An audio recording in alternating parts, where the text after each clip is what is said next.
Good morning, everyone. Welcome to the regularly scheduled meeting of the Board of Public Works for today, Monday, January 30th, 2017.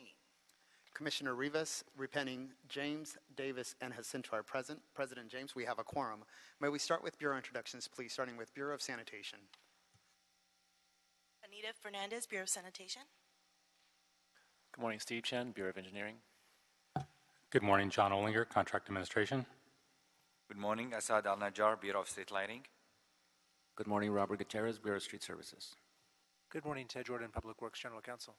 Fernando Campos, Executive Officer. President James, we received a speaker card under item number 3. We do not have speaker cards under general public comment, nor the Neighborhood Council commentary section.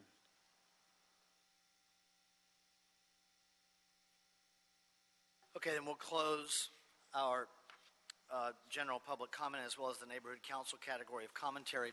Our first item of business, the approval of the meeting minutes from the meeting of Wednesday, January 11th, 2017. Is there a second to my motion that we approve those meeting minutes? By Commissioner Repenning. Any objection? Without objection, we will approve those meeting minutes. Agenda item number 1, a guarantee letter and advertising option contract related to the Olympic Games of 2024. Recommending that the board first authorize myself to sign and execute the proposed guarantee letter, including any advertising option contracts that may be required to satisfy the intent of the motion that I'm bringing. And secondly, request that the Board of Public Works Secretary attest to said guarantee letter, and if required, any advertising option contracts that may need future attestation or filing. And I think, colleagues, the best thing for me to do most comprehensively is to, of course, the proposed guarantee letter is attached as transmittal number 1, is for me just to read the motion. It was drafted by Mr. Campos at my direction into the record, and then answer any questions if you have them.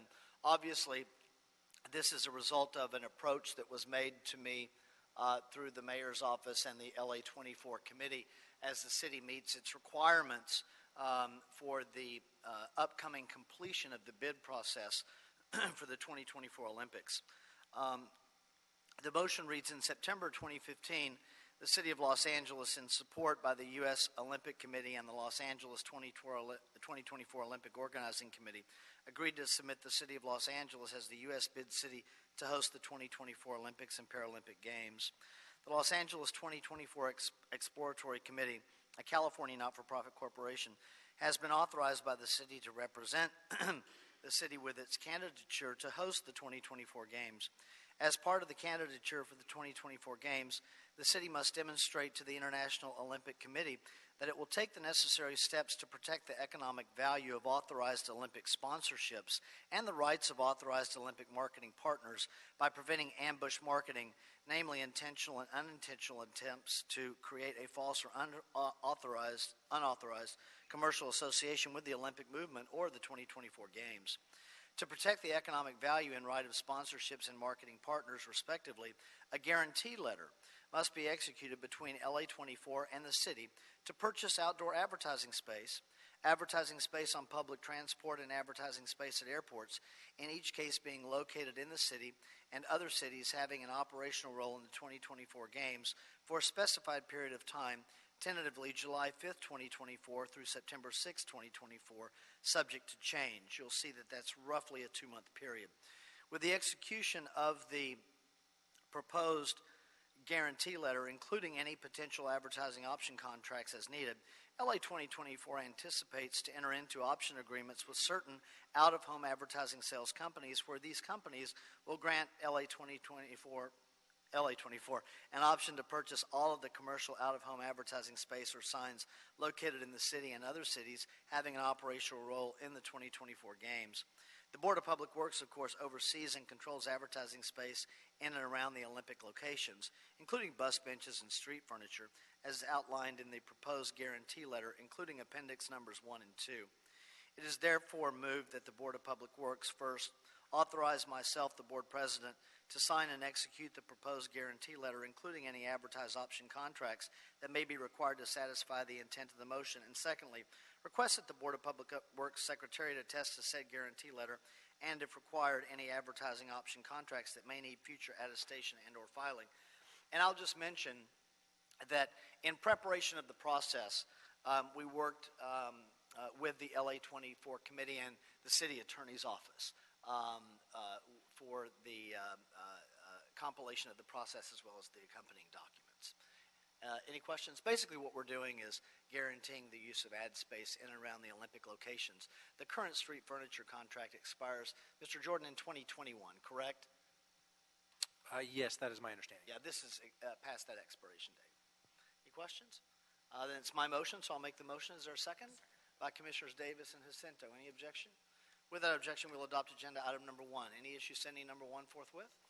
We'll send number 1 forthwith. Thank you. Agenda item number 2. Request to execute a sole source contract with community partners for city plants, recommending that the board, subject to the mayor's approval per executive directive number 3, first, concur with the city administrative officer's finding that it is more feasible to contract out tree planting coordination and notice design services pursuant to LA City Charter Section 1022 due to staff unavailability, limited project duration, and high likelihood to terminate hired employees after engagement. Secondly, find that pursuant to LACC Section 371E that it is in the city's best interest to sole source the contract for tree planting coordination and notice design services due to the impracticalities and limited timing to competitively bid the services in order to comply with the Willett settlement requirements and expeditiously retain temporary, unique, expert technical services to implement certain elements in the sidewalk repair program. Examples, the access and rebate tree replacements. Third, approve the sole source contract with community partners for city plants in substantial form subject to approval by the city attorney. And fourth, authorize myself or 2 commissioners to execute a sole source contract with community partners for city plants in the amount of $155,000 for 1 year of tree planting coordination and notice design services related to the sidewalk repair program. Mr. Roch on number 2. Morning. Morning. Paul Roch, Director of the Office of Community Beautification. And as was read into the record by President James, Office of Community Beautification is requesting board approval to enter into a sole source contract with community partners in order to have the City Plants program coordinate the tree planting replacements that will occur as part of the sidewalk repair program. OCB has worked through the Charter Section 1022 process and received a determination from the Office of the CAO that it is more feasible to contract out the tree planting coordination due to a lack of available city staff and the limited duration of the project. OCB would be managing the contract with community partners, City Plants, which has the expertise to manage and coordinate a tree planting replacement program for trees which have been removed as part of the sidewalk repair program. City Plants has had an ongoing public-private partnership with the City of Los Angeles since 2001, and they will be charged with coordinating the monitoring, tracking, and reporting of street trees which need to be replaced due to sidewalk repair. They will also be providing residents with opt-out notices should they not wish to receive a replacement tree and manage the receipt of those opt-out notifications. The Bureau of Street Services shall determine the tree replacement species and locations of trees being replaced due to the sidewalk repair. City Plants would then be coordinating these plantings through their partnership with nonprofit community-based organizations such as the LA Conservation Corps, Koreatown Youth and Community Center, Los Angeles Beautification Team, and Northeast Trees. It is anticipated that this funding amount shall cover approximately 1,200 replacement trees.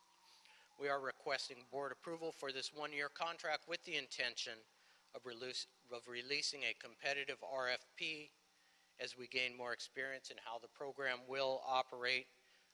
This shall allow us to quickly move forward more efficiently and effectively in planting replacement trees due to sidewalk repair.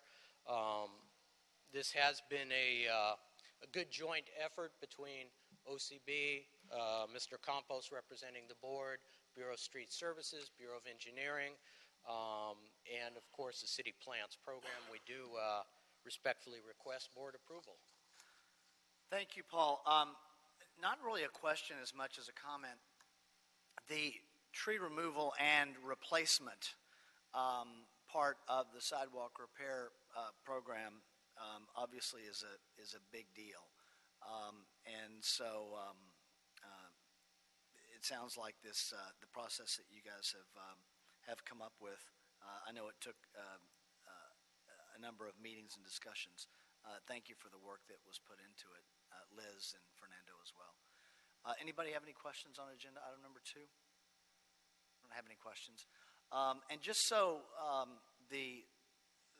when I read through the agenda, when you talk about in number 1, the high likelihood to terminate hired employees after engagement, that follows the city ordinance. It basically means that it's of temporary duration, the work. It doesn't mean that we think that they're not good employees, so we're going to fire them. Right. Sometimes when you read it out loud, it sounds more. It walks away from its true intent. So to clear up any confusion there, is there a motion on number 2 by Commissioner Ascento? I'll second it. Any objection? Without objection, we'll adopt agenda item number 2. Any issue sending number 2 forthwith? We'll send number 2 forthwith. Thank you all. Thank you. Agenda item number 3, Temescal Canyon Park Stormwater Best Management Practices Project.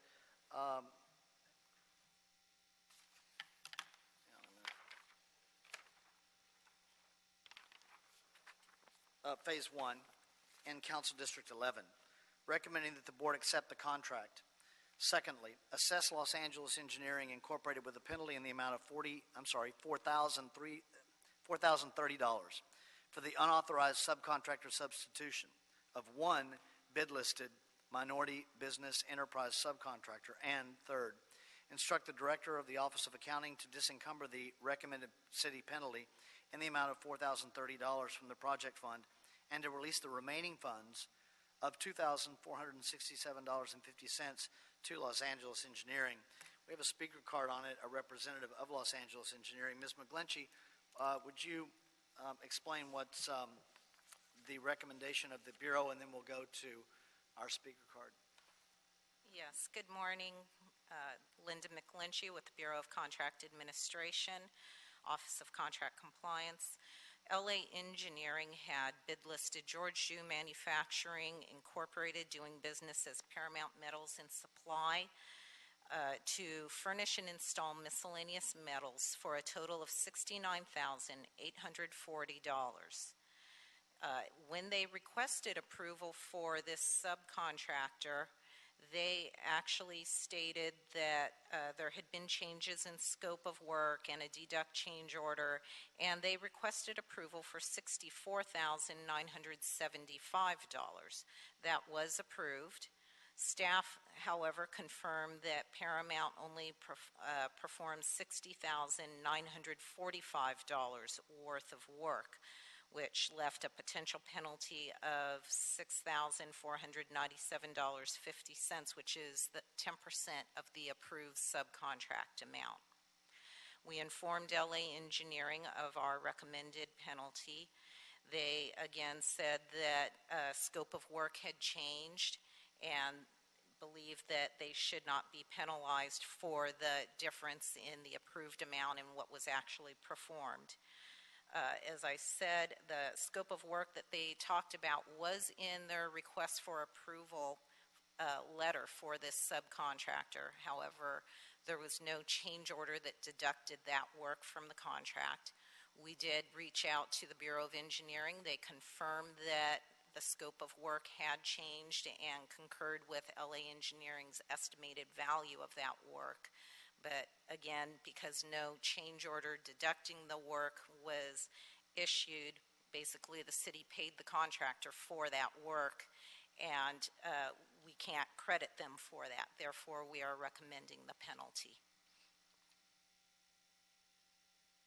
Just so the record's clear, Ms. McGlinchey, you indicated that the possible penalty is 10%, which is the $6,900, but the recommendation from the board is for a $4,000 penalty. Correct. The recommendation of $4,030 is simply the difference between the approved subcontract amount of $64,975 and the $60,945, which is what Paramount did. Because they did actually seek the approval down to the 64. Correct. Okay. And the entity that would warrant the penalty, you're protecting the sub here? Correct. That's the intent behind the penalty? Correct. Okay. The city basically approved the contract and paid those funds with the belief that that money would be going to the subcontractor. Okay. Any questions from Ms. McGlinchey before we go to Los Angeles Engineering? Okay. Thank you, ma'am. We may have some more questions for you. It looks like Aaron O'Brien.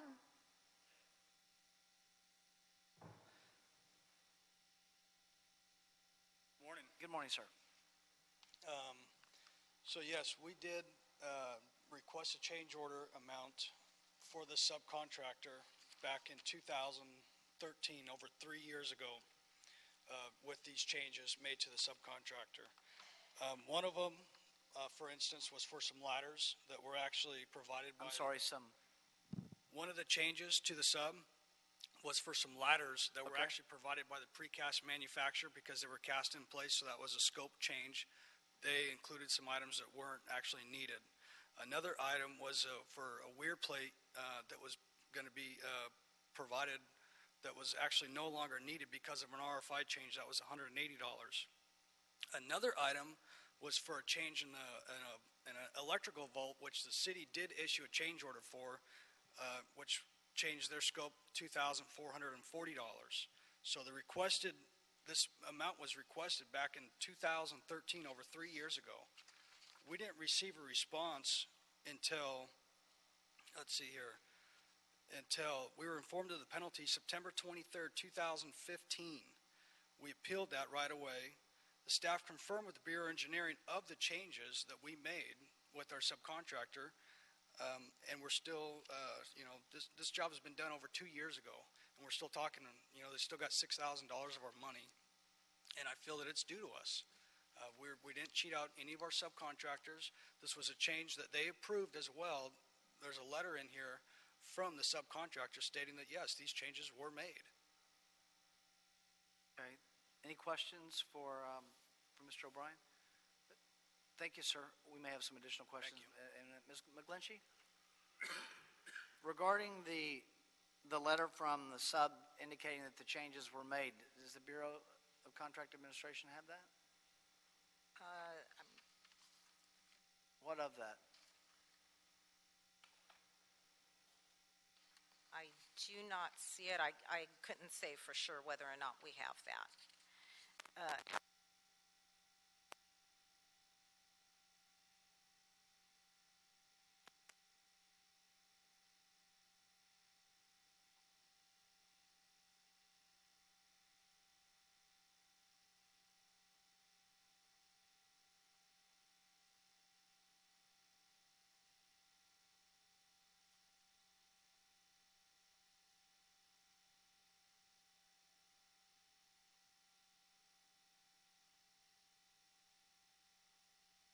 That's not to say LA Engineering did that, but in general, that's the practice, and therefore we will not take it. And that is why our contract documents are clear that it has to be through a city-issued deduct change order.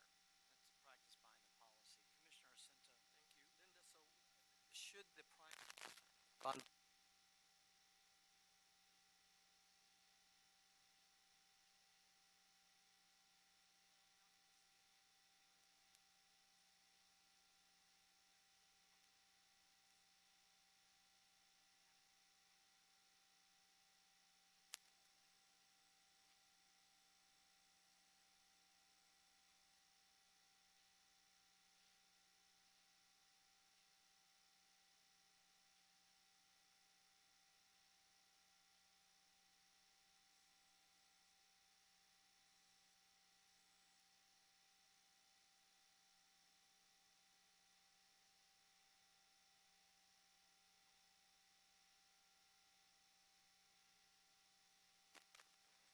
issue here rather is that they did not follow through the administrative process and procedures to notify the Bureau of Engineering of that change before the work was done.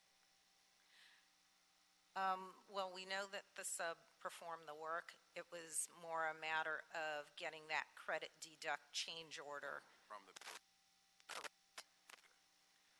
Ms. McGlinchey, the representative, Mr. O'Brien, referenced the passage of time and the fact that we've been holding their money without really an opportunity for them to come argue their case before today. Reason for that? Is it just a backlog? And It's a backlog and staffing issue. You know, our focus is always on getting contracts awarded, and then secondary is the acceptance of contracts, and within the acceptance of contracts, our focus is first on the federally funded because there's strict timelines and there's a much bigger process for accepting a federally funded contract. is that something that deals with the contractors not recognizing Not that we don't specifically always that, but yes, we have a pre-construction meeting and we do go over everything that needs to be done in terms of the monitoring and acceptance of the contracts and what they're supposed to do, such as the fact that a city-issued change order, a deduct change order must cover a sub's work to cover things like this.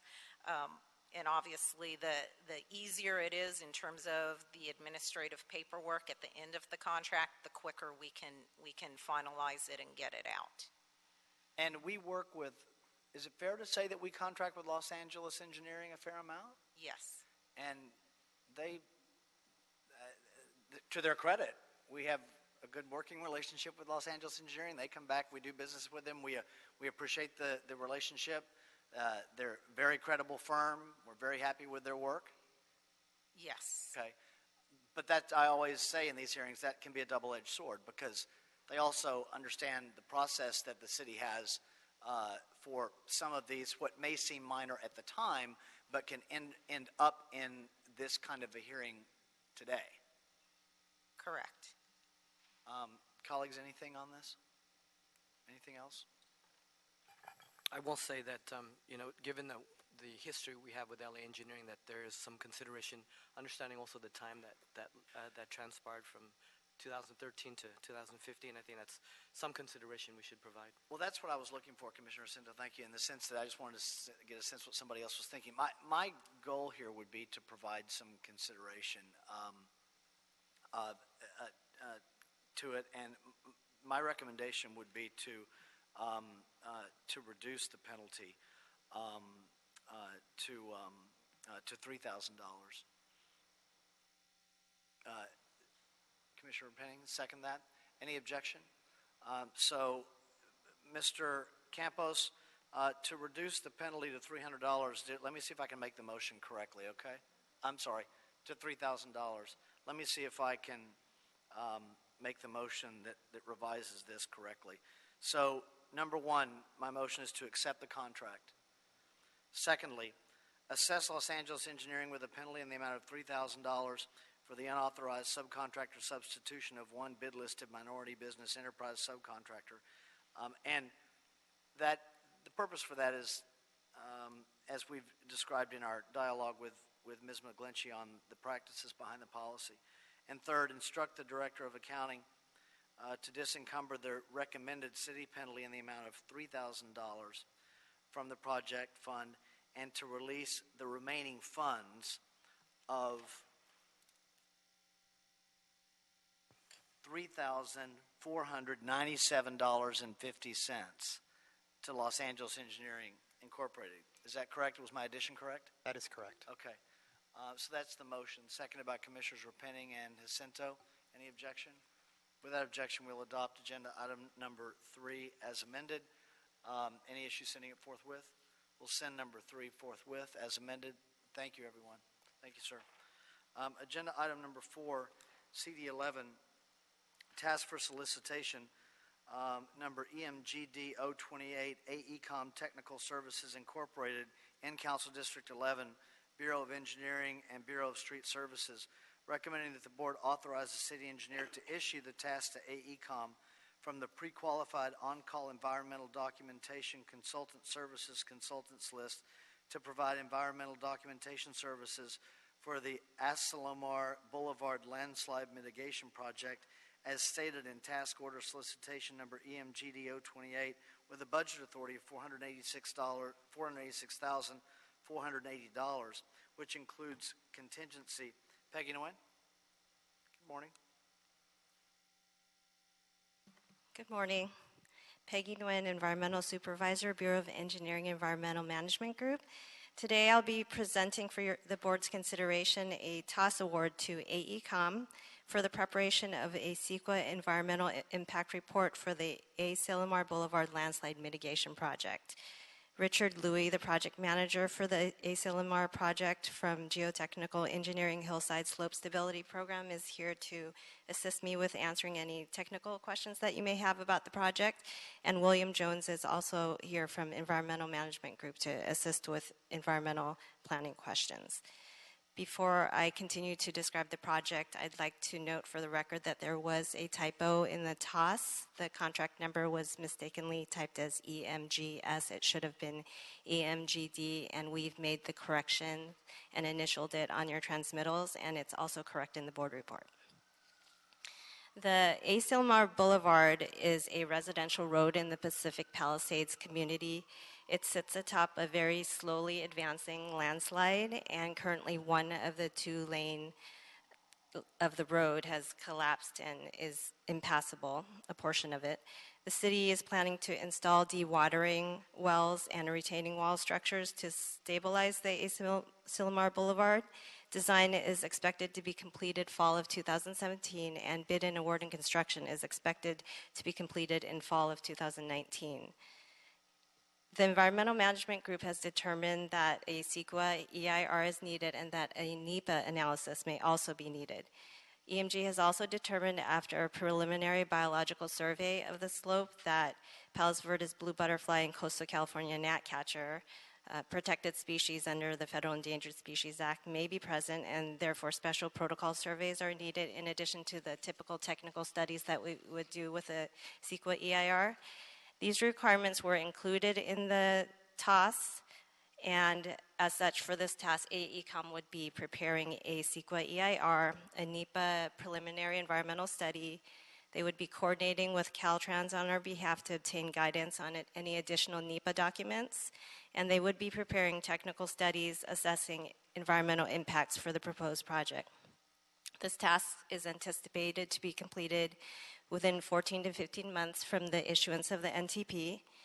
AECom was selected through the following process. The TOS was distributed to two lists, the Environmental Management Group Environmental Documentation Services list and the Geotechnical Division's Geotechnical and Environmental Services list. We received 4 proposals from the pre-qualified on-call consultants. 3 staff reviewed the proposals and negotiated with the consultants. AECom was determined to be qualified to perform the task and the most responsive to the task and able to provide the proposed services for the best value to the city. The selection team recommended issuing the task order to AECom for a negotiated amount of $401,110 with an $85,370 contingency for a total budget authority of $486,480. AECom pledged a MEBI-WEBI participation level of 12.58% and 2.60% for this task. The funding source is Special Gas Tax Street Improvement Fund, and staff recommends and requests the approval of this TOS award by the board. Thank you. Any questions? Commissioner Ascenda? Thank you, President James. Peggy, great report. Thank you. You know, the 2 lists that we reached out to, what's the total aggregate of those 2 lists? I'm sorry, the total? Of the, how many firms were on the 2 lists combined that they went out to? The Geotechnical Services list had 14 consultants. 3 responded from that list, and the Environmental Management Group list has 3 consultants, and 1 responded from that group. So 18 total, so we had 4. And thank you for including the criteria of how we selected AECom on that too. Thank you. You're welcome. Kind of got 33% across the board. Almost exactly, if you divide it up, yeah. Anything further, any questions at all? I don't have any other questions.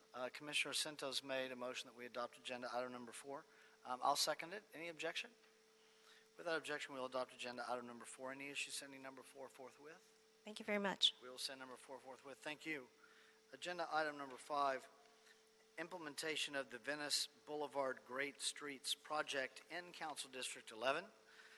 First, approve the amended construction funding for the MyFig project, Figueroa Corridor Streetscape Improvements, and increase the contingency by $1,752,906.64 plus 10% contingency as discussed. Secondly, in the report,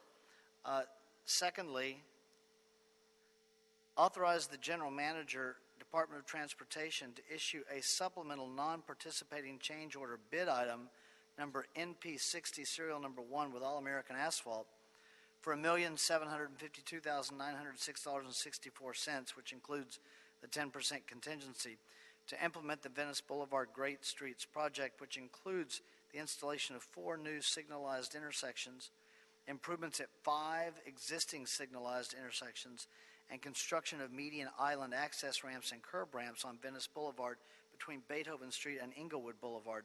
Funding for the project has been acquired from Fund Number 840, Account Number 94NE02, and Fund Number 51Q, Account Number N4MM06. Adam Driscoll from DOT. Good morning again, sir. Good morning.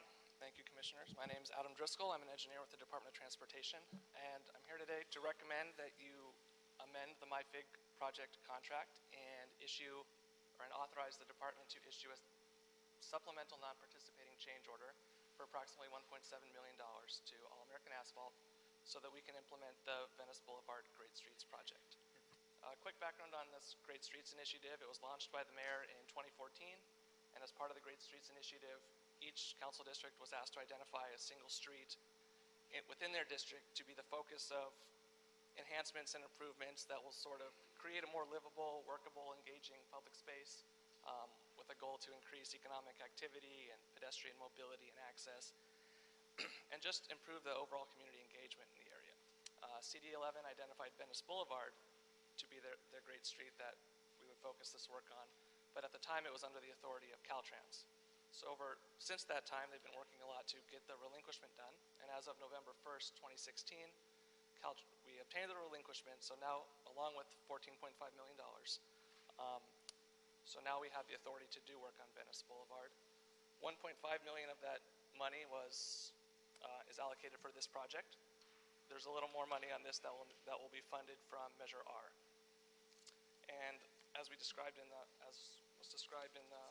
beginning of the board report, this includes work at 9 intersections. So there's 5 existing intersections where we're doing basic improvements and installing new curb ramps, and we're installing 4 brand new signalized intersections for pedestrian safety. That will also include the installation of access ramps at the median islands.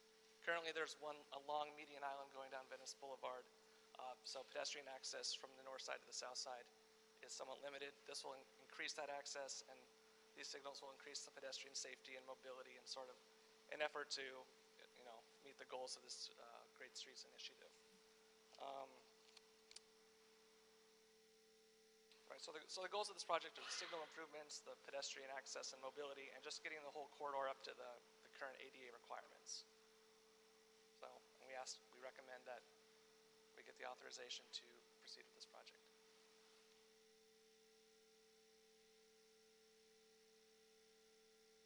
Adam, thank you. So just kind of the obvious, when you look at the documents, that maybe you could add an explanation for the record. My FIG project, FIG and 11th, this is the Venice Great Streets, which is in a different area. So can you kind of make the move for us? What I should have mentioned, but I did not, is that the City Council passed a motion recently asking the Department of Transportation to do this project as a supplemental non-participating change order on an existing contract we have. Got it. Because to go through the normal bid and award process takes too much time, it's more expensive. So City Council passed this motion with the help of CD11, and the MyFig contract is the biggest contract we even have. This is a pretty big change order, so it was pretty much our only option if we wanted to meet the request of that motion. Great. Great. Thank you, sir. I just wanted the record to be clear on that. Any questions for Mr. Driscoll? Go ahead, Commissioner Cinto. Thank you. Adam, great project. You know, it's like a three for, you have Vision Zero, you have great streets, you have ATP, you have all these things that are really improving the boulevard and access. And, you know, this is CD11, and Venice Boulevard is a main thoroughfare that goes really fast, and this will provide a better safe city, a better safe street for our residents in CD11 and visitors and businesses. Does this impact the parking in any of the along the boulevard, sir? I can't speak exactly. I don't think so currently. I think there's going, at some point, this project is sort of phase one. There's likely going to be a phase two that's going to include bike lanes and these little parklet sort of other things on phase two, and those will likely impact parking. But as for this project, it's just signal. When you install a new signal, some more red curb might go in. You might lose a couple spaces. I'll be honest, I haven't looked at the plans that closely, but I don't expect us to lose many parking spaces as part of this project. Very good. Thank you. Thank you, Commissioner Rivas. Hi, you mentioned a phase two of this project. Will that also be an amendment to this contract? No. So this amendment was done just for time, like to get this. Okay. Thank you. Anything else on agenda item number 5? What is the anticipated time of completion of the project? Well, it's about 2 months worth of work. The issue we have now is some of the equipment to order and the poles have very long lead times, up to 3 or 4 months. So we're working right now to see what we currently have in stock and if we can coordinate or obtain this equipment quickly so it can be done in 2 months, but it may be up to 3 or 4 months if we end up having to wait on certain poles to come in. Anything further? Commissioner Centos made a motion that we adopt agenda item number 5, seconded by Commissioner Davis. Any objection? Without objection, we'll adopt agenda item number 5. Any issue sending number 5 forthwith? We'll send 5 forthwith. Thank you, sir. Thank you. Agenda item number 6, authority for expenditure.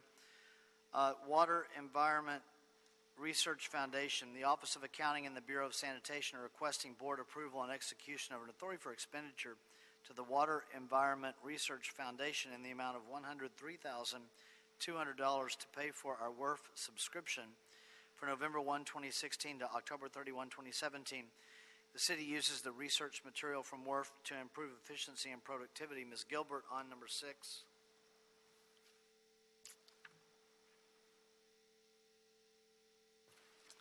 Good morning, President James, Commissioners, Bureau Representatives. I'm Diane Gilbert-Jones with Regulatory Affairs for Bureau of Sanitation, and I'm here requesting your approval of an authority for expenditure for an annual membership that we have with the Water Environment Research Foundation.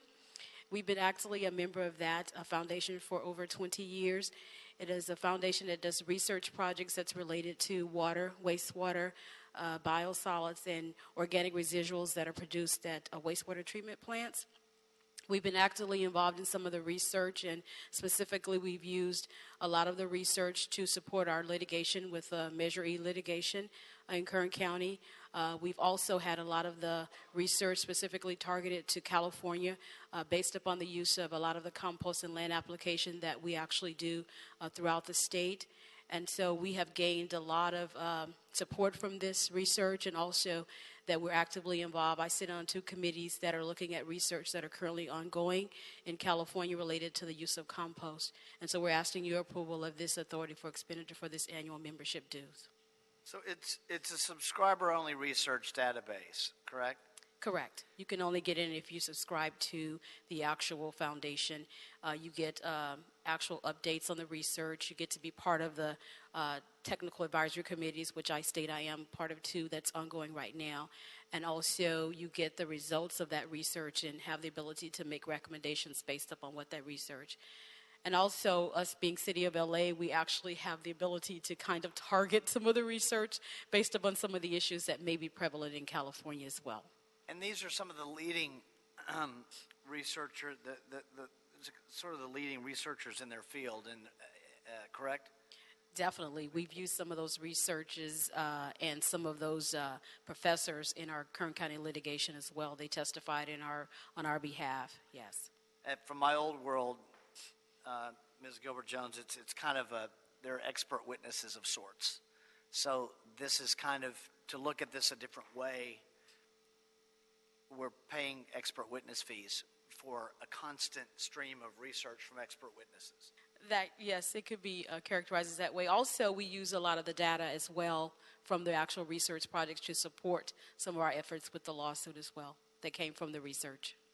I just think from my perspective, knowing what expert witness fees can run, that makes the cost more reasonable, because it's an expensive amount of money, but on paper. But when you have a better understanding of what you're getting, at the end of the day, it's not an unreasonable amount of money. I would agree, because one of the projects I'm on now, the budget for it is $250,000. And so the information received from that project would well be over the $103,000 that we're paying to be a subscriber. Was the amount that we spent this year the same as the amount we spent last year? Yes, the City of Los Angeles amount has actually been the same for about 5 years, whereas other agencies are paying a higher amount. Okay, well, keep that relationship then. Anything else regarding it, Commissioner Penning? I appreciate that you guys are letting them know that we're capped out at what we're able to spend. But I also think, because we do have these approvals come to us for our annual membership fees to NACWA and to CASA, and these are organizations that either do research or advocacy for many different utilities, and so we're able to benefit from the fact that all these utilities come together, everyone puts their share in, and for us, I think it's a much better deal than having to go it on our own for this research and for the advocacy that gets done through these organizations. So especially when you look at the importance of our Kern County property to the overall operations of the department. So just right. Thank you, Commissioner Penning. It helps put it all in context and, yes. and explain the benefit that we're getting. Great. Strength in numbers here. Commissioner Penning, is that a motion? I'll second it. Any objection? With that objection, we'll adopt agenda item number 6. Any issue sending it forthwith? We'll send it forthwith. Thank you, ma'am. Thank you. Agenda items 7 and 8, I'm told we're going to take together. Monthly status of contracts expiring within 90 days from all bureaus, and our quarterly status of personal services contracts. We've got BCA, BOE, BSS, and I see Sherry out there from sanitation. Sherry, you want to start?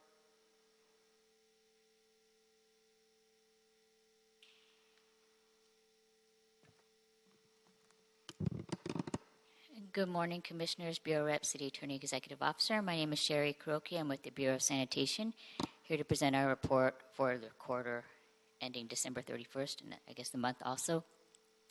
The total amount billed since the last quarter was $38.4 million. The total for contracts with subcontractor participation is as follows.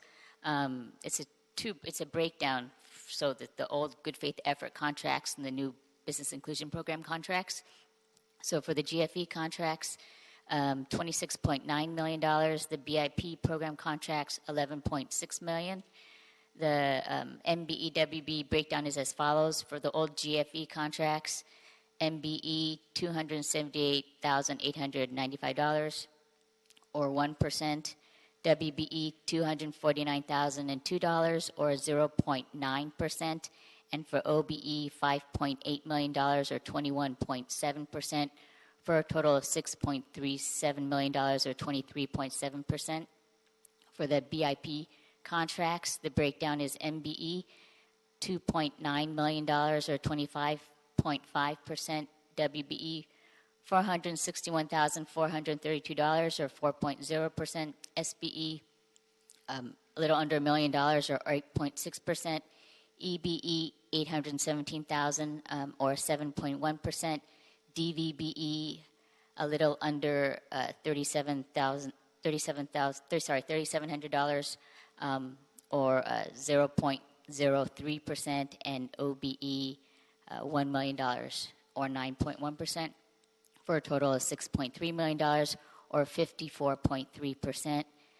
We have 3 solid waste biosolids contracts expiring within the next 9 months. A lot of these contracts I'll be talking about are ones you've heard in previous monthlies, so I won't go into detail. West Coast Rendering and USA Waste to California Sanitation will be exercising a renewal option contained in the contract. And the third solid waste biosolids contract is Big Belly Solar.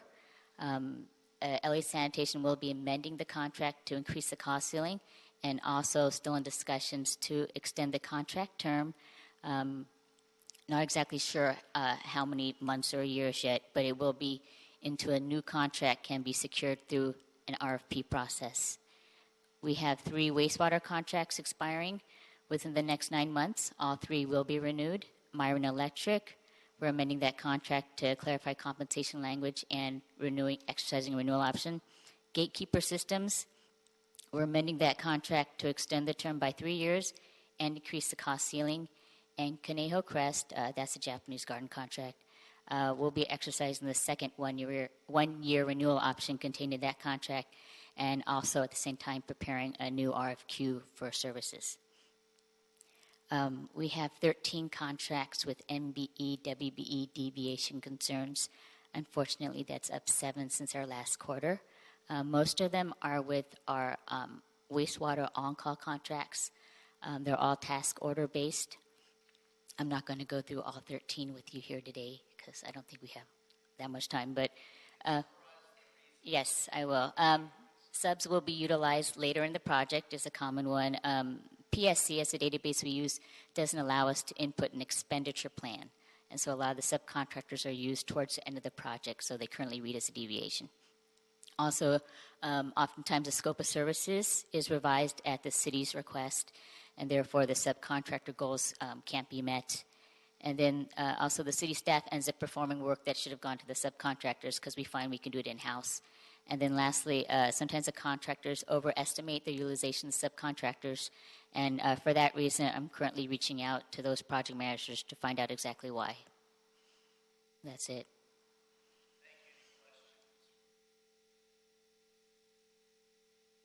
Thank you.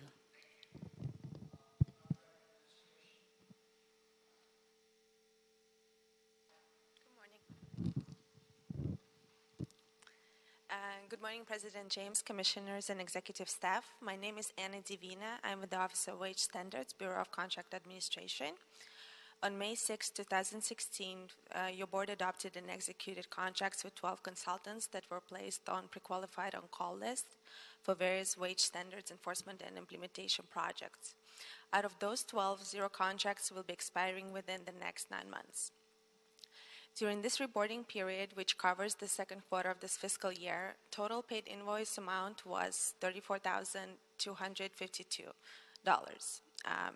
Out of those, $20,725 was paid to Center for Living and Learning, and $10,310 was paid to Korean American Apparel Manufacturers Association.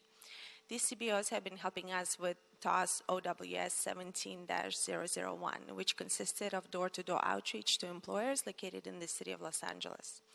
Through this TOS, we were able to reach approximately 7,000 individual businesses in San Fernando Valley and in downtown Fashion District. $3,215 was paid to a Thai Community Development Center for the work they had completed in the first quarter of the fiscal year. During this reporting period, we issued a new task order solicitation, OWS 17-003, which consisted of one-on-one counseling and direct outreach in multiple languages to employees working in the city of Los Angeles to inform them about the city's minimum wage and paid sick leave requirements and what to do if a violation is suspected.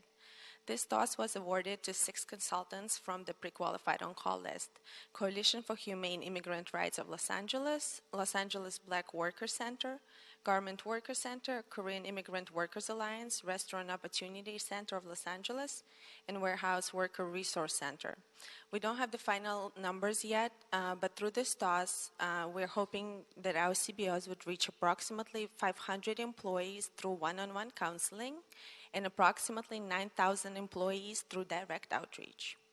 Total notice to proceed amount for this task, as well as for this reporting period, was $44,825. Also in January, we issued a new TOS, which is TOS OWS 17004, in which we're continuing to focus on one-on-one counseling and direct outreach to employees. This concludes my presentation, and I'm happy to answer any questions you may have. Thank you. Thank you. Any questions for the Bureau of Contract Administration? Thank you, ma'am. Bureau of Engineering. Eddie Ohanian. Good morning, sir. Good morning, Eddie Ohanian, Bureau of Engineering, Project Award and Control Division. Personal Services Contract Status Report for the period of October 1st through December 31st, 2016. There are a total of 131 active contracts. There was no new contracts executed during the period, and there were no new contracts expired during the period. However, there is a contract about to expire in February, on February 18, 2017. A board report for this contract is to extend the contract term is being prepared and is under review right now, and under review by Bureau of Engineering, and we intend to complete the process by February 18, 2020. There are a total of 16 contracts which has been approved by the board for extension, are currently with the CAO and the City Council for approval. During the reporting period, one contract amendment was executed on December 18, 2016 for architectural consulting services contract for FS5 Architecture Incorporated with a new expiration date of March 22nd, 2020. During the reporting period, $4,974,583,000, I repeat, $4,974,583 were invoiced toward MBE-WP program contracts, of which 19% was MBE and 6.6% was for WBE.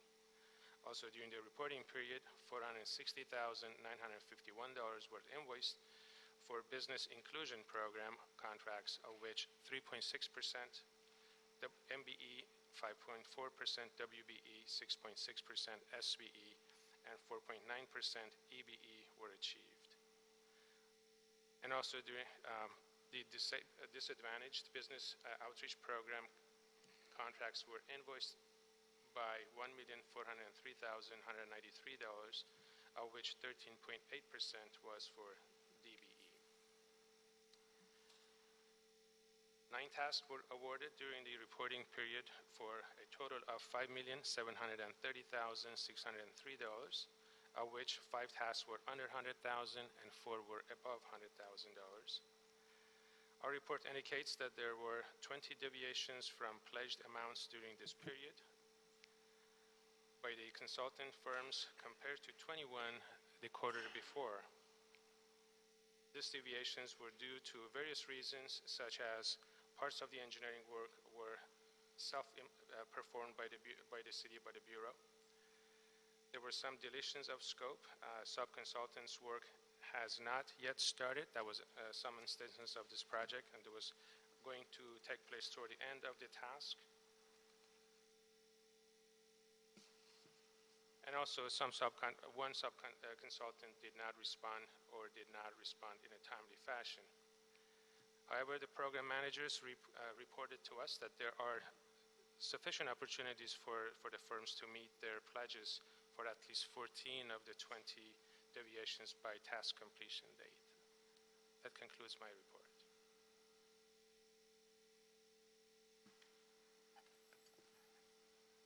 Hi, any questions for Mr. Ohani and Commissioner Jacinto? Thank you, President James. Eddie, no questions. Just wanted to congratulate you on your new appointment with Project Award and Control. So we'll be seeing you here on a quarterly basis. Yes, sir. Thank you. Thank you very much. Thank you, sir. Bureau of Street Services, Mario and Triano.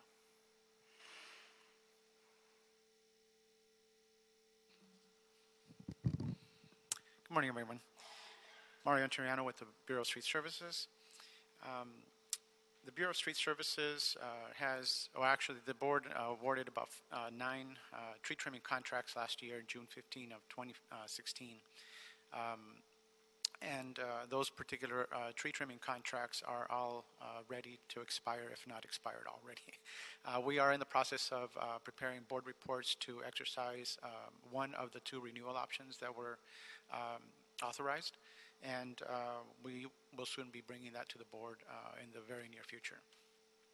As far as status of our personal service contracts, we have 3 of the 3 contracts that are currently active for the recycling and or disposal of inert materials, mixed inert materials and mixed debris and bulky items generated by Bureau of Street Services citywide operations.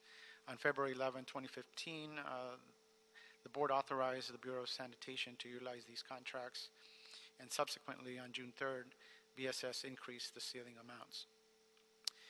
We have 1 contract with Sterndal, and that is for freeway off-ramp closures. Currently, this contract is in its 2nd renewal option and is expected to continue providing services again of closing freeway on-ramp and off-ramps for Bureau of Street Services work to be performed near those areas. The next set of contracts, there are 3 contracts that are related to the sidewalk maintenance assessment districts, one of which the Bureau came to the board requesting approval for an AFE to allow one of our contractors to continue services beyond the approved time, which would have ended December 31st of 2016. This allowed us to continue their services through March 31st of 2017. This particular contract is currently, or the Bureau, I should say, is in the process of preparing an RFP, and we'll hope to release this RFP in possibly the next month. Definitely, right now it is currently being reviewed by the Bureau of Contract Administration. With respect to the other 2 contracts, the other 2 contracts have since been terminated by the contractor, primarily for the purposes of the fact that the scope of work that's in those particular assessments have been essentially outdated. There was no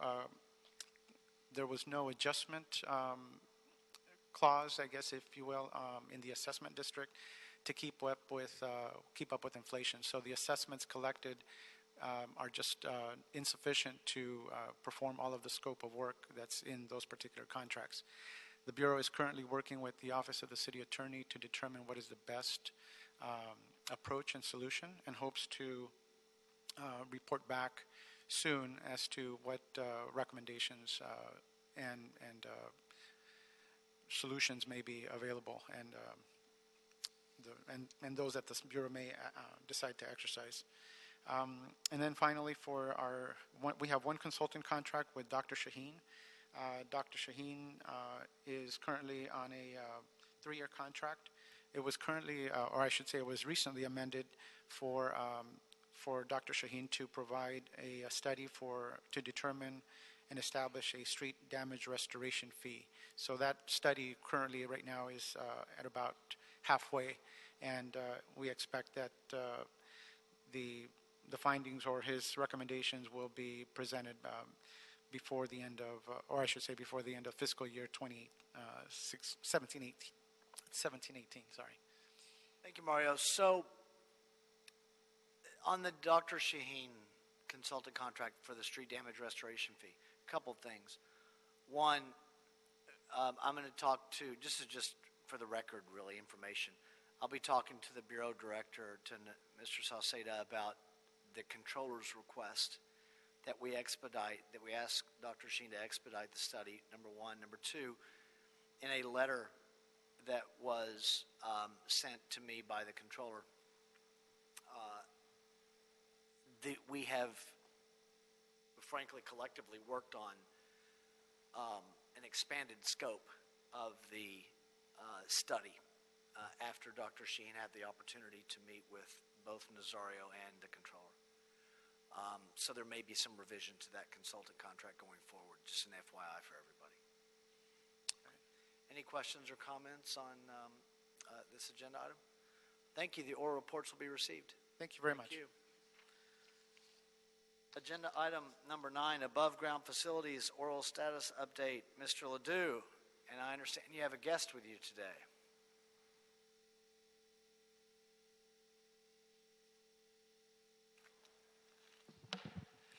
Good morning. My name is Jeff Ledoux. I work with Bureau of Engineering Central District, AGFU permit section, and I've been asked to give you an overview of the permitting process. Basically, AGF stands for above ground facilities, and that pertains to any utility and telecom companies that are franchised to be in the public right-of-way. It is Municipal Code Section 62.08, which we refer to as the AGF ordinance, which outlays all the procedures and documentation that is required. Basically, there is no AGF permit. We do it under a U permit, which is a utility excavation permit.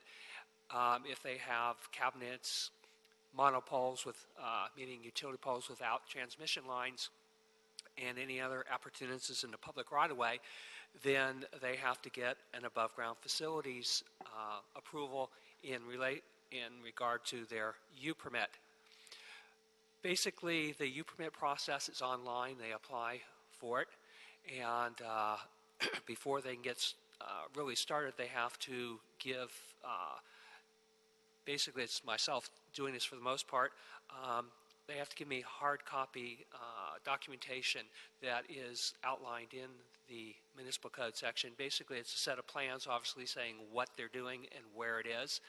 They need to give me before and after photo sims. They need to go to cultural affairs and get approval for the design of what the equipment is that they're placing in public right-of-way. If they're in the first 4 feet back from the curb, which is street lighting's right-of-way, they have to get permission from street lighting in order to place their facilities there.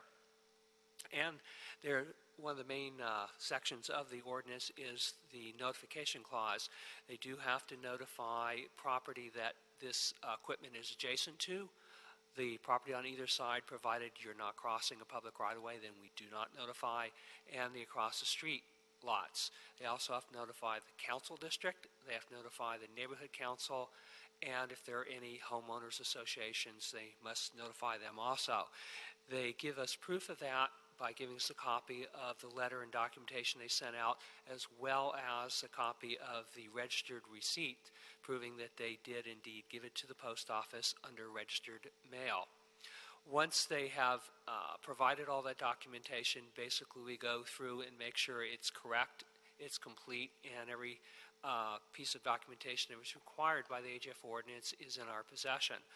Once that happens, then we open up a 14-day appeal period. We send out a letter telling these property owners and the neighborhood council, HOA, and council district that these property owners have 14 days in which to ask questions or to appeal it. They appeal it by sending us a letter stating that they're appealing it, hopefully why, and enclose a check for $100 for that appeal. Without that $100, then there is no appeal. Also, if they do not get us that letter and check within that 14-day period, they lose the right of appeal, and we will notify them of such. Once the appeal period's over, if there is no need to go to the board, then basically we hand it over to a plan checker, one of the engineering associates or the drafting techs, to make sure that it is not endangering any existing substructure. And once that is determined, then a permit is issued. There are basically 3 instances where it does have to seek board approval. If one of the homeowners appeals it within the 14-day period, then basically we see if by doing a site visit we can go out there and alleviate the problem and reach a compromise solution. If not, then we schedule an appeal hearing, which Commissioner Cinto is in charge of, and bring all the parties together and see if a compromise can be worked out. If it can, then usually we can drop the appeal at that point. If not, then we write up the commissioner's recommendation, which he signs, and it's presented for the full board for a final determination. The other two instances are what we call a variance or hardship waiver. A hardship waiver is for a zone where the equipment must be placed underground unless there either is a technical difficulty or financial infeasibility. Technically mean like a cell tower, it's line of sight technology, you put it underground, it doesn't work. For financial infeasibility, we're talking about that the cost of putting it underground far outweighs the benefit to the individual applicant, and therefore they financially would drop the project. The other thing is a variance. Variance is actually for three things mentioned in the ordinance. One is density, which means we can have 3 or less AGFs within a city block. So if they go over 3, they have to apply for a variance. The other is for volume. This normally you're dealing with cabinets. Anything over 36 cubic feet requires variance approval by the Board of Public Works. And the third category is height. Anything under 2.5 feet and over 5.5 feet requires board approval, which in this instance you won't find a cell tower that isn't, under 5.5 feet, so those routinely come to the Board of Public Works. Once we write up the board report and get it scheduled, the board makes a final determination. If it's approved, then once again, it's turned over to engineering plan checker to see if it has any problems with substructures that are already existing. If not, then a permit is issued. And that's basically an overview of the permitting process. Any questions? Commissioner Rivas. Hi, thank you for the detailed explanation of the process. My questions are related to the fee that we charge to appeal, the $100 that you mentioned. What is that intended to cover your time, or I guess for me it appears like it's a deterrent, and that's my impression of the fee. Or is this something that the city does on all of its ordinances? I'll let Ted Jordan answer part of it. I will say that I have enforced an ordinance before that did not have a fee to appeal. When you do that, you are inviting a lot of frivolous appeals, so it does cut down on that. Beyond that, I'll have the city attorney answer that question. The fee's intended to cover costs incurred, and indeed in this case I'm not entirely confident that it covers all of the costs that end up getting incurred by staff when an appeal is filed. Some matters that get appealed, they were going to go to the Board of Public Works anyway because they may have had some kind of variance necessary or a hardship waiver. Other matters that are being appealed weren't going to go to the board. So if it doesn't get resolved through some type of site visit, then staff will actually have to prepare a formal board report. In addition to having to take the time to go out and have the site visit and the pre-hearing meeting that takes place with the commissioner who oversees that, which then comes to the board with a recommendation. So the bottom line is the appeal fee is intended to cover some of the costs incurred by the city, although it may not be covering all of the costs. If it does have that effect of deterring some people, that may in fact exist. We haven't really had any direct evidence of that. But it is intended to cover some of the costs that get incurred when the matter is appealed to the board. I guess, but are there any exceptions based on income? Like if No. a resident couldn't afford it but wanted No. to appeal the AGF in their area? No. I will clarify, 1 hour of my time is a lot more than $100. Yeah, no, I can imagine. Definitely. I mean, it's a very small portion of our costs that this $100 is covering, right? There's just anecdotally, the amount of time I know that staff puts into these matters when they're appealed, yes, it does not, I think, even come close to recovering all of their costs. I think what I am the concern I'm hearing in Commissioner Rivas's remarks, and we've talked about this before, is the idea of equity. And so, you know, in some cases in our city, things have been built in neighborhoods that are less well off than others because there isn't the sort of community organizing apparatus to really work on the projects because people, for a bunch of different reasons. I think the idea here is that how do we make sure that folks who are low income have as much opportunity to give input into the things that are being placed in their neighborhoods as folks do who can write a $100 check and where it's not a big deal. Yeah, and I didn't mean to seem insensitive to that. We've created in the AGF process, and we continue that as we amend the AGF ordinance to provide members of the public who have concerns about the location many different ways to have those concerns be brought to our attention. First of all, if it's a matter that is subject to a variance or hardship waiver, even if no appeal is filed, they can come to the board and make their objections known. In fact, one case we had recently, someone had filed an appeal, but it was untimely. They filed it too late, so we literally returned the check. However, it was a matter that was going to come to the board anyway. I don't remember whether it was a variance or a hardship waiver. So they had the same right, technically, to make their position known to the board that they would have had they appealed. In addition,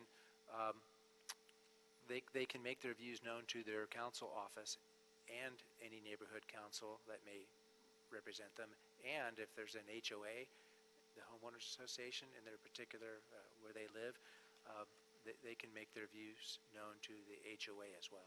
So council office, neighborhood council, HOA if there is one. We know there's going to be a council member because the entire city has council office coverage. Much of the city has neighborhood council coverage, and some neighborhood councils are very active at letting their views be known. And in fact, we've expanded that on our agenda now by giving them a special place to make comments on board items. So there are ways that the member of the public who cannot come up with that $100 can make their views known. The one thing I would maybe suggest is that we could consider creating some sort of low income. If we see proof of low income, it could be waived or lowered, is one idea that we might look at. And obviously, you know, having people show proof of their income, and I mean, that's a lot of paperwork, but I don't know how many people would actually apply for it every year. It might only be a handful, and it might be worth it just in terms of what we're saying about, you know. The city attorney said that there is in place in our current structure an opportunity in which you can get exempt because of that already. Is that what I heard you say? No, that's not what I said. Right now, there's no provision to waive the fee. What I said there was, is none. Then I yeah, agree with you, What Commissioner I Repenning. We do need to make some provision in this and in other policies that would create an opportunity for every citizen in Los Angeles to participate and to appeal without having to have some financial resource to do it if they are impoverished in some way. So I think you're absolutely right. It's our responsibility to do that. I think the point of council is that if they choose not to, if they're not able to pay, you know, there are still these other avenues. They can show up at our board, they can go to their council office. But I think what's at issue is that in what we send out to people, which is what they get in the mail, it refers to this fee, so they don't necessarily know. They would already need to know a fair amount about the local political process to sort of know, well, you know, I cannot pay it and still go and make my voice heard. Yeah, is that included in what they receive? You know, here are your options if you can't afford this $100. Or I would like for our executive officer to report back to us on a tool that we can use to implement to fulfill this request that we have to make sure that there's a level playing field for all citizens of Los Angeles in the appeal process. If he could give us a memorandum with some action items that we could act upon that will ensure equity for all citizens, I think to overlook this would be remiss on our part. And I think moving forward, if our executive officer could give us a memorandum from some things to choose to input into this policy. And I think, finally, education. How do we inform those communities that this, in fact, is an option is important. I will say there is one other thing the board should know in this, and that is that outside of our own municipal code ordinance, there are both state and federal regulations, the main one in the state being the California Public Utilities Code, which gives us the right of time, manner, and place, meaning we can put them under a permitting scheme, we can put some aesthetic requirements, and we can move it around if it can still function. And we do put them obviously under a permitting scheme. If they go along with our permitting scheme and give us a complete application, we lose the right of no. The California Public Utilities Code says we can't say no. A permit will be issued it's just a matter of where. And since 2009, the FCC, the Federal Communications Commission, has done a number of rulings that has placed permitting agencies under shot clocks. They have three of them, a 60, a 90, and a 150. The 90 and the 150 deal with a co-located site, which is the 90, and a non-co-located site, which is the 150. At the end of the time, if we have not issued a permit, the applicant has 30 days to take us to court.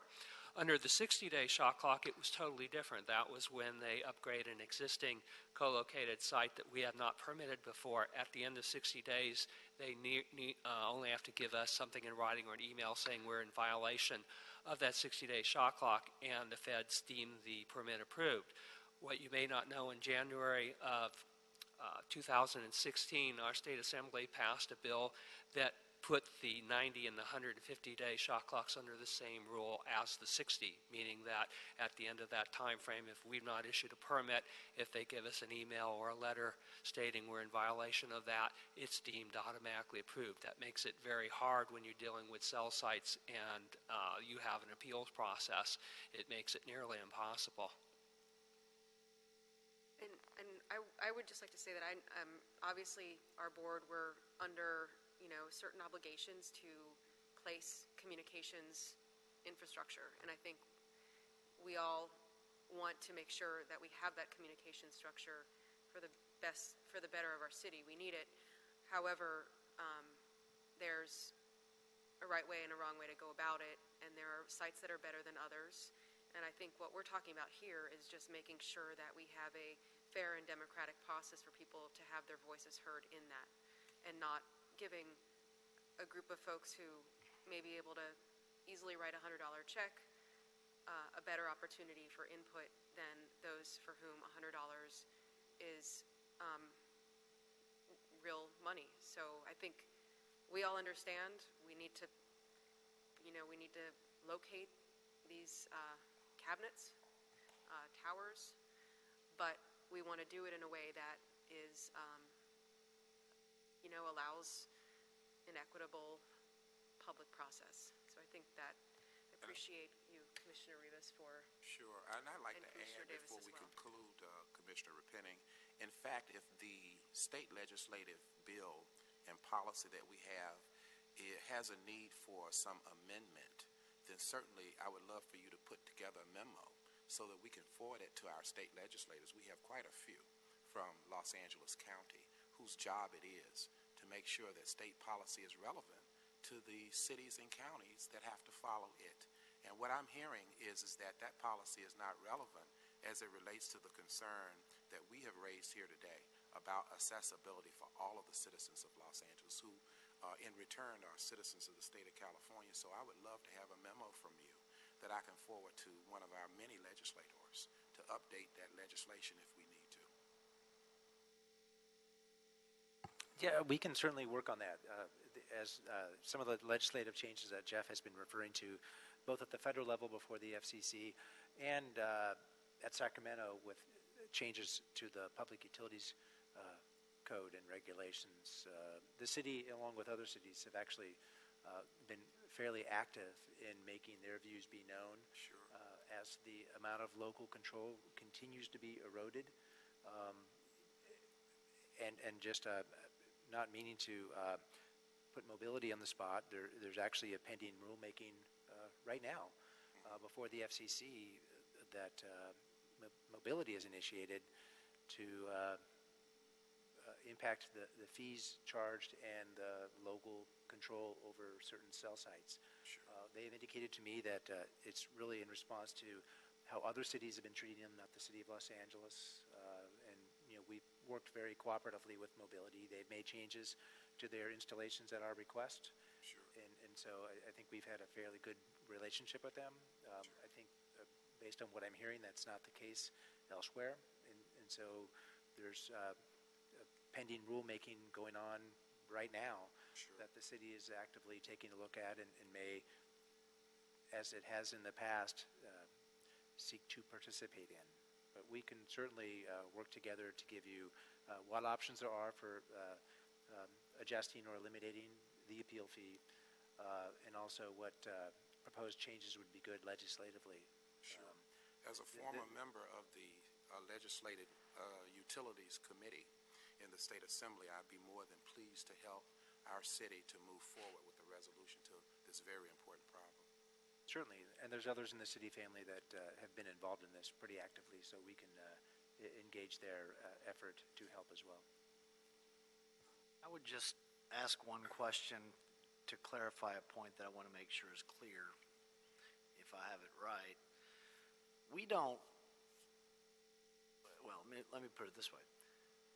When we build out our infrastructure that we're discussing for communications, telecommunications, and Wi-Fi and everything, we have to put apparatus in every community for that community to have access to the service, correct? That's correct, and also the different applicants are under federal and state guidelines to build out their networks in a somewhat uniform fashion and not leave communities out. Right. But by the same token, it's not about leaving communities out. That's part of it. But I don't want people to think that we're putting all of the apparatus for the city in one community. Right. It doesn't work that way, correct? No, it doesn't. Yeah. Okay. So for the system to work, it has to be distributed fairly uniformly. Yes. Okay. Commissioner Penning? And I do think, just to conclude my remarks on the subject, I think it is one of the important functions of our job is to look at these pieces of infrastructure and help determine, sometimes the company might need to spend a little bit more money, but we're here on behalf of the residents of Los Angeles. That's our job. We're here representing our residents, and so, I think for the most part, during my time on the board, we are always trying to find a solution, but I do think that part of what we should be looking at is whether there is an obstacle for community participation. I mean, when someone's trying to get an ABC license, a liquor license up in their neighborhood, and a notice goes out, you don't need to pay to go and oppose. They tell you when the hearing is, you go for free. So that's the same, I think, type of opportunity that we should afford people on these items. Just to say that even with mobility, CD9 did request some options because the only option that mobility was currently building were wood poles.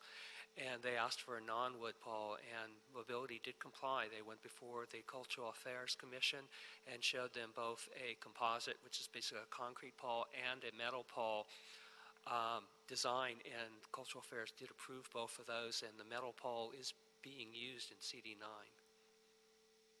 So the council and the neighborhood councils can have impact on the process, and so can Cultural Affairs. Cultural Affairs can ask for some options. Okay, thank you. Anything further? Okay, Jeff, is there another part of the Yes, presentation? we have mobility here to present their program to the board. Okay. Hi. Hello, Commissioners. Thank you for the opportunity to make this brief presentation to you. I know in the interest of time, I'll be very quick. We have 12 slides, but I'll try to go through them fairly quickly. I'm Viet Tran, Government Relations Manager for Mobility for the Western United States. My colleague Shannon Nichols is here. She's our permitting manager for Santa Barbara County, the city of Santa Barbara, but her main area is Los Angeles City. And so we're here today to speak very briefly about our deployment, talk a little bit about the detail, the process, the methodology as to how we came about selecting the sites, also our progress with, and Mr. Ledoux already mentioned a significant amount of it, communicating with the council offices, mayor's office, as well as with the constituents in the various council districts when they have concerns. I'm not sure if you can see the presentation. Okay, You got it. So we'll go to the next slide, please. Mobility's been around for about 11 years. We started our business mostly on the right side of the screen or on your slide, which is distributed antenna systems, co-location management, as well as communication towers. Our deployment for this 18-month period, however, we've now moved into doing small cells and transport connectivity, as well as Wi-Fi. We'll go to the next slide, please. So this slide I'll just quickly go over. The key here is the point of the U.S. mobile data usage is 90% of households are using data today. Our deployment focuses solely on data. So we're not responsible for the carrier's network, not the core network. We're densifying the backhaul network for data. And so 450 or 650% increase is anticipated from 2014 to 2018. And so that's our focus. And we're doing it in small cells, not with the traditional towers. And you'll see more of that in just a second. The next slide talks about our effort. So Mr. Ledoux mentioned the CPUC. In 2010, December, the CPUC granted Mobility our CPCN, Certificate of Public Convenience and Necessity, to do work specifically under the 7901 and 7901.1 section of the CPUC's code, which again talks about the putting telecommunications facilities in the right-of-way, but also ensures that the jurisdictions in California are able to tell us time, place, and manner. And so, again, that's primarily why we meet with jurisdictions, not just in California, but across the country, to ensure that we are respecting jurisdictions' control over time, place, and manner. And aesthetics concerns as well. So the next slide is the network densification. Now, what you see before you is the traditional carrier solution. That's what's been going on for over a decade. And it's traditional in the sense that that's what they've been doing when they started cellular service and wireless service. That solution doesn't work anymore.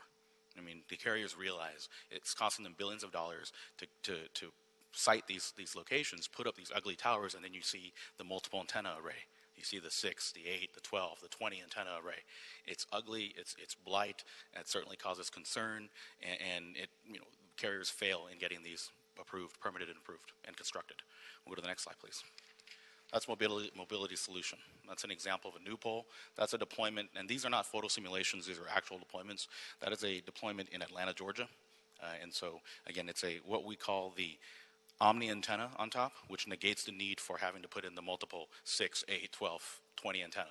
You have a single antenna that sees in every direction. The purpose for multiple antennas is so they could see other antennas. Our omni antenna sees in 360 degrees to the other ones, and it communicates between our transports as well as our smaller cells. Go to the next slide, please. Another example of a pole that's been deployed in Atlanta, Georgia. We'll go to the next slide, please. So the next slide talks about what we've actually done in terms of attachments. And so we've been meeting with city staff, especially Commissioner Jacinto, in ensuring that we talk about not only the new poles, but that the majority or a great amount of our deployment is attachments. And so we're attaching to existing city facilities. We're attaching to Bureau of Street Lighting, streetlights, as well as DWP streetlights. Can I ask you a question poles. about the Certainly. attachments to street light poles? Yes. So this attachment portion, does it, for safety reasons, limit the amount of time that a street lighting repair person could be in a bucket at the site for health safety reasons or for public safety or to the worker? If I hear your question right, Mr. President, you're asking if it could be obstructive to a streetlight employee getting up there and addressing the so issues we've of the got light? this new apparatus at the top of the street light, and the street light is out. And so we need to send a worker up there to work on it. Is there a time limitation that it's safe for him or her to be fixing the light I see your because of the new apparatus? Without the apparatus, they could be up there all day. With the apparatus, they only can be there 2 hours. I'm just that hypothetical. Shannon, based on my understanding. Let me tell you why I asked the question. One, for our street lighting, staff, which we want to protect their safety, and I'm sure you'll have that communication with them. But secondly, the entertainment industry, they sometimes have to put crew members in buckets above the street. And and we shoot a lot of production in the city. And so if they're close to this new apparatus, do we need to give them warnings? For example, we have smart poles that are part of the street lights. Those come with instructions to the work staff and to people that might work in buckets around them. I'm wondering if your apparatus would require that at all.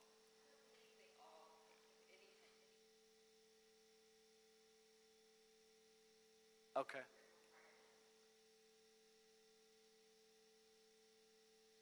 We'll follow up Okay. with the executive office to ensure we answer that question if we. I'll just make it brief.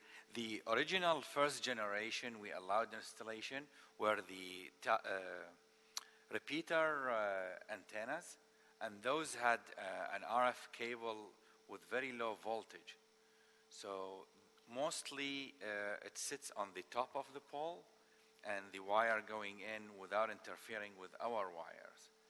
Then the next generation, it's a very small boxes that feed from our PE cell and with minimal impact on the maintenance.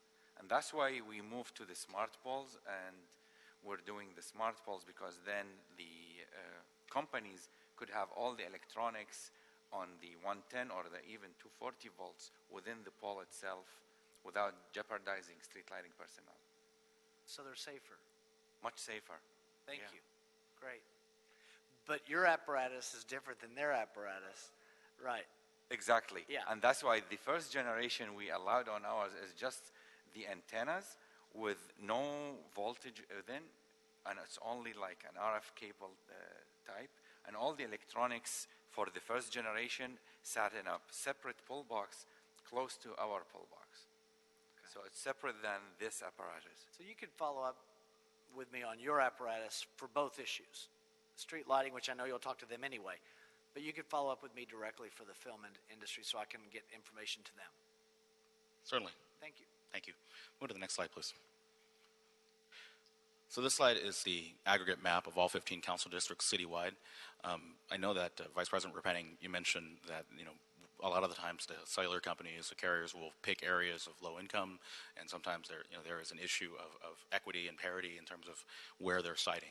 As you can see from the map, we are in all 15 council districts, and the selection, none of the sites that we have cited or are proposing to build, whether that's an attachment or new pole, is done speculatively. And so it's all based on the carriers providing us their search rings and saying, here's where the people in this particular area are using their service. And that's, again, purely wireless, so it's not voice. So that these are folks who are either doing their homework at home, medical facilities, police, fire, anyone using any kind of data. And again, this is for the 5G, fifth generation, long-term evolution, LTE deployment.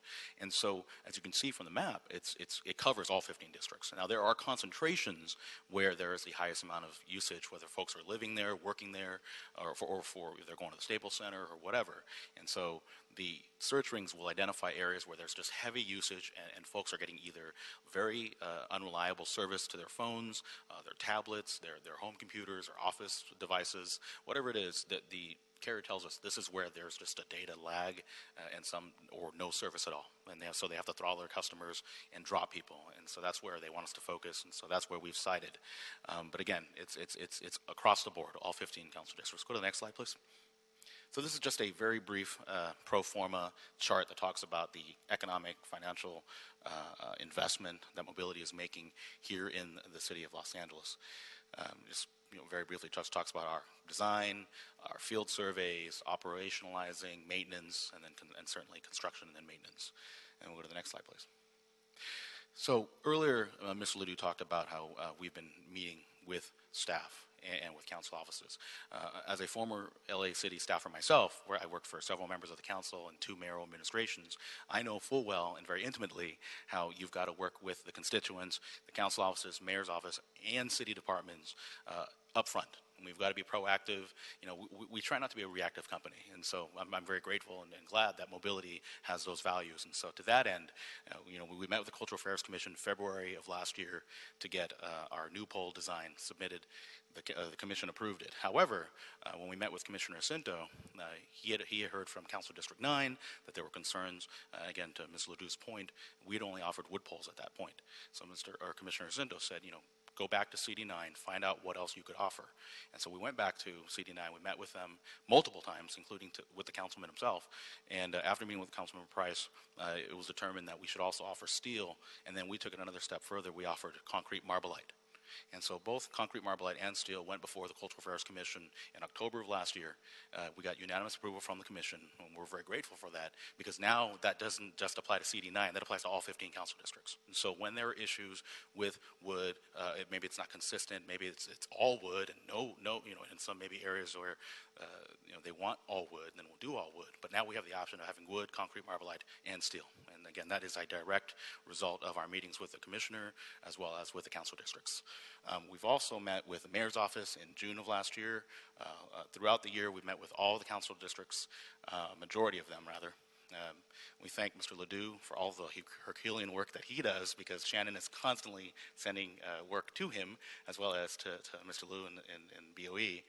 We've also been meeting with BSL, Director Ibrahimian, as well as Deputy Director or Assistant Director Isha Kanian, and also DWP staff. And everyone's been really wonderful, ensuring that we know what the issues are in the communities, what the issues are within the internal departments, and certainly addressing the neighborhood councils. And so a good example is we met with CD3 last year, and they said, look, a neighborhood council sent your application right to us.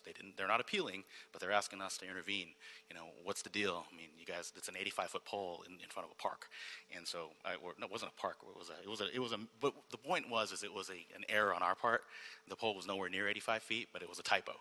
But as soon as I brought that up to Shannon, we immediately said, look, that's not, it's an error. We're not applying for 85 feet. We're nowhere near 85 feet. And so, we really, are committed to working with council districts, working with mayor's office, working with city departments to address any issues that come up. And we prefer it doesn't come before the commission and it come before you as an appeal, because it's contrary to what our business model is we'd rather get in there, be proactive, and not have an appeal come before the commission.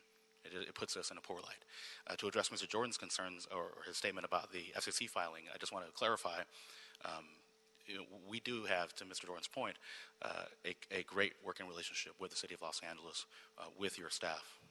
The FCC filing specifically targets the filing fee, or rather the fees for attachments. What the jurisdictions across the United States have been doing is they've been asking for different fees, and it's a parity issue. And so it's not equitable across the board. And so Mobility took the lead on filing with the FCC a petition to consider making the fees consistent and fair and equitable for not just us, but for all the carriers and the infrastructure companies.